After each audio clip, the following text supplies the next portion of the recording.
বিয়ে করেছি, হ্যাঁ।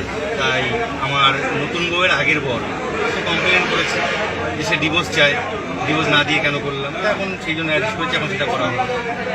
কোথা থেকে করলো? হ্যাঁ, কোথা থেকে অ্যারেস্ট করেছে আপনাকে? আমার বাড়ি থেকে। কোথায় বাড়ি? আমার বাড়ি ভিতরডামারি নদিয়া। কি নাম আপনার? আমার নাম দীপঙ্কর বিশ্বাস। শেষমেশ বিখ্যাত ইউটিউবার আর নির্লজ্জ বেহায়া দীপঙ্কর অ্যারেস্ট হলো। নিজের বাড়ি থেকেই তাকে অ্যারেস্ট করা হলো। যদি মাথায় সুবুদ্ধি আসে, মনে হয় না সুবুদ্ধি ফিরবে। দেখো কেমন নির্লজ্জের মতো হাসতে হাসতে গাড়িতে উঠছে, পুলিশের গাড়িতে। তাও ওর কোনো মান সম্মান কিছু যায় আসে না। কেমন দাঁত কেলাচ্ছে দেখো। কাঁচা কুঞ্চি দিয়ে পেছন লাল করে দেওয়া উচিত, তবেই যদি শিক্ষা হয়। তাও মনে হয় না। বেহায়া নির্লজ্জটা। বন্ধুরা, কথায় আছে না, যাদের এক কান কাটা তারা যায় বাড়ির পেছন দিয়ে, যাদের দু কান কাটা তারা যায় বাড়ির সামনে দিয়ে। দীপঙ্করের অবস্থা হয়েছে ঠিক তেমনই।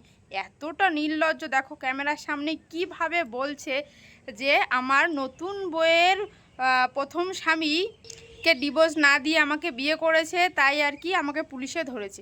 তো কত ভালো কথা, কত গর্বের কথা, আর গর্বের সঙ্গে বলছে মুখে ছাটা মারা উচিত। নোংরামো করছিস কর না, তোর বাড়িতে তোর ঘরে বসে কর, তোর বাড়ির সবার সামনে কর, সেটাই তো করছিস। তো করছিস সেটা ঠিক আছে, তো সেটা তোর পার্সোনাল ব্যাপার। কি করবি কি না করবি, তোর মান সম্মান তুই খোয়াবি কি জমিয়ে রাখবি কি দান করবি বিলি করবি, সে তোর ব্যাপার, যা ইচ্ছা তাই কর।